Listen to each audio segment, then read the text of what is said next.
So ngayong araw ay pupunta tayo sa bilihan ng mga safety shoes kasi kailangan kong bumili ng winter shoes kasi yung ginagamit kong welding boots pang summer lang siya, masyado siyang malamig sa paa kahit na tatlong medyas pa yung isuot ko kasi ang lamig na dito sa amin. Pag umaga halos minsan -2, -1 ganyan. So hindi ko kaya ngayon hindi magpalit ng winter shoes kasi namamanhid yung mga daliri ko sa paa.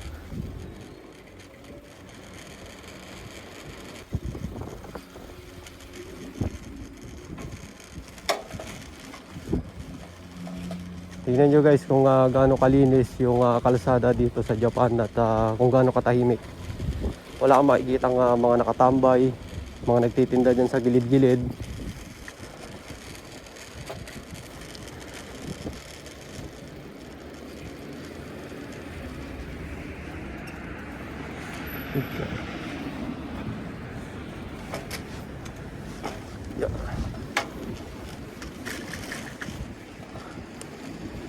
So kung napansin nyo, kung nakita nyo, humintong bigla yung kotse kasi dito sa Japan priority yung mga pedestrian at saka yan yung mga nakabike.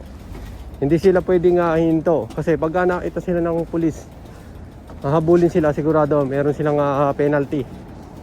Ganun dito. Kaya sabi nga ng mga Pinoy dito, yung ibang Pinoy, siga yung mga nakabike dito. Hindi katulad sa atin, di ba? Nakikita na ng ibang nakakotse na naghihintay yung mga pedestrian. Wala, baliwala, hindi sila hinto. Dito sa Japan, ibang iba. Humingal ako.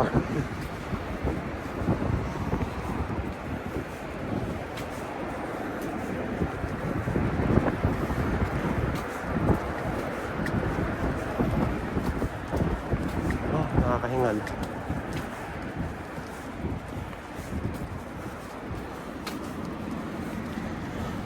Lakas kasi makahingal pagka sobrang lamig.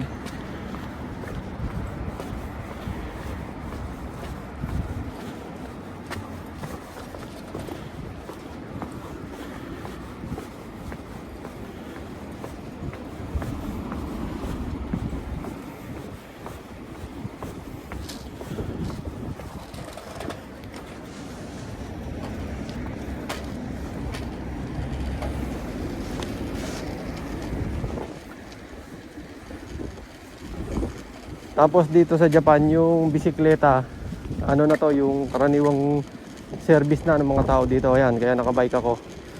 Itong bike na to yung issue sa akin ng company ko. Ito yung ginagamit ko mag grocery, punta kung saan saan dito.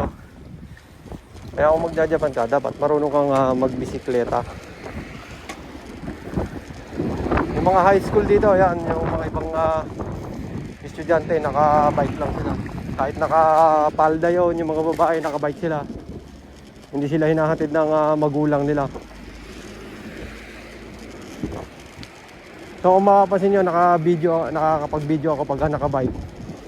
Meron akong cellphone holder nakalagay sa dibdib ko. Sinasabit ko sa leg ko. Kasi dito, bawal gumamit ng cellphone habang naka-bike. Malaki yung penalty. Ang alam ko pagka yung minsan yung naka-headset, parang nasa 6,000 yen yata. Basta maraming bawal dito pagka naka-bike.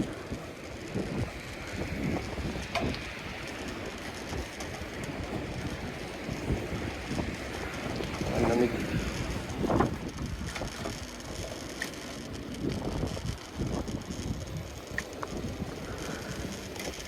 Stop.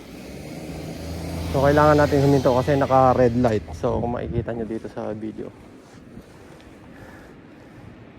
para din tayong sasakyan yung mga kotse, kailangan natin huminto sa stoplight pag naka red.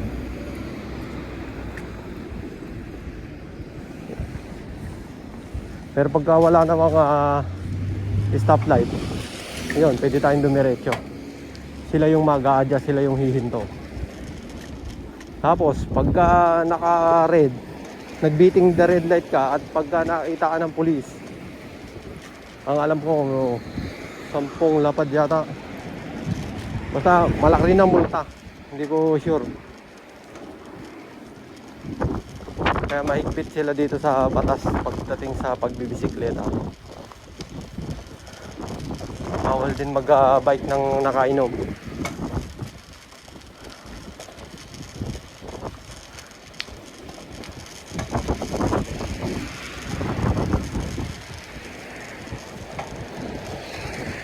Tapos sa mga hindi nakakalam, yung sa mga bago pa lang dito sa pupunta sa Japan, hindi ka pwedeng gumamit basta-basta ng bisikleta na hindi nakapangalan sa'yo at hindi nakapangalan din sa kumpanya mo. Kasi pag gumamit ka lang ng bisikleta na sa iba nakapangalan at nasita ka ng pulis, marami silang tanong, ma-question sila. Kasi isipin nila na baka ninakaw mo yung bisikleta. Kaya dito, itong gamit kong bike na to, nakarehistro to sa kumpanya ko, may sticker to. Tapos pagka chinecheck ka, minsan na ilang beses na rin ako na-check ng pulis dito, tinitignan lang yung residence card ko kung tugma siya sa sticker na nakalagay. Pero meron din naman akong biniling bisikleta doon, yun nakapangalan sa akin. Pagka na-check ako tapos gamit ko yun, makikita nila na nakarehistro sa pangalan ko. May parang may pan-check sila sa serial number.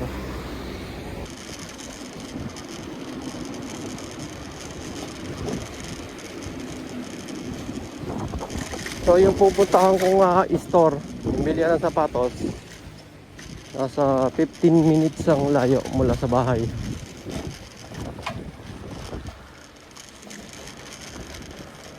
Ito na naman tayo. Pansinin nyo guys, yung mga puno ngayon, walang dahon. Nalalaga siya pagka winter.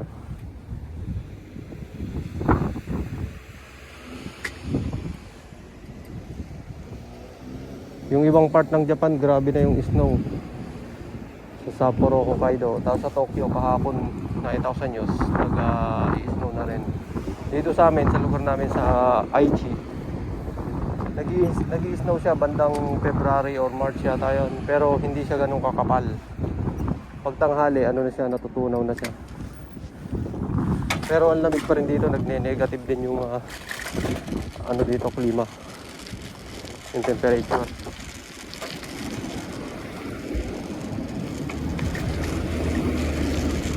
Tapos pag lumabas ka at hindi naka-gloves yan, mamaya manhid na yung kamay.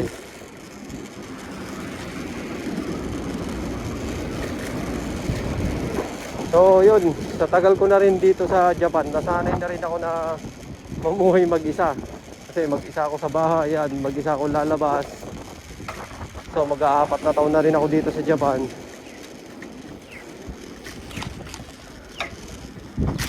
Kaya parang naging ano na rin ako, introvert. Mas gusto ko yung tahimik. Kaya nagbakasyon ako sa Pilipinas noong last April lang. Siyempre summer yon, tapos meron din mga event, yung mga piyesta-piyesta. Naiingayan ako. Tapos pagka may video okay malapit sa amin, nagbibideo okay. Hindi ako makatulog. Naninibago ako kasi 3 taon ako nag-stay dito sa Japan bago nagbakasyon. Tapos bumalik lang ako noong July.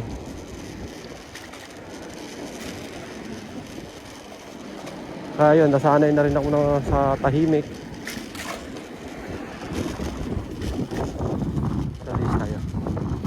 Makapansin niya may camera ako eh. Yung mga hapon, mga camera siya yan eh. So pag nakuhanan natin sila, i-blurred na lang natin.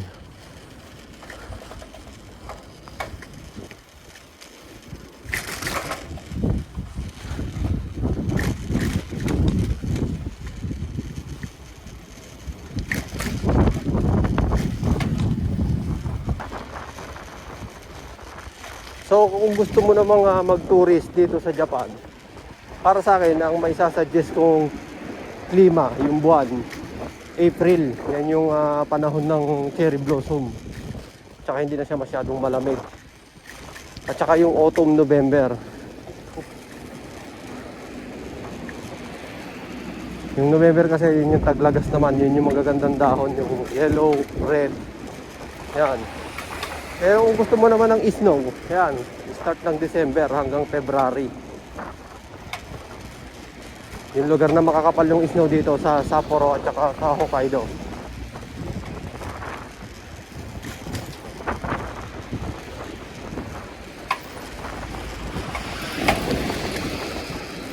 Itong mahirap sa nakabike.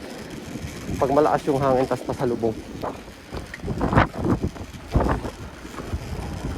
Ang hirap magpedal. Pasalubong na nga, paakyat pa.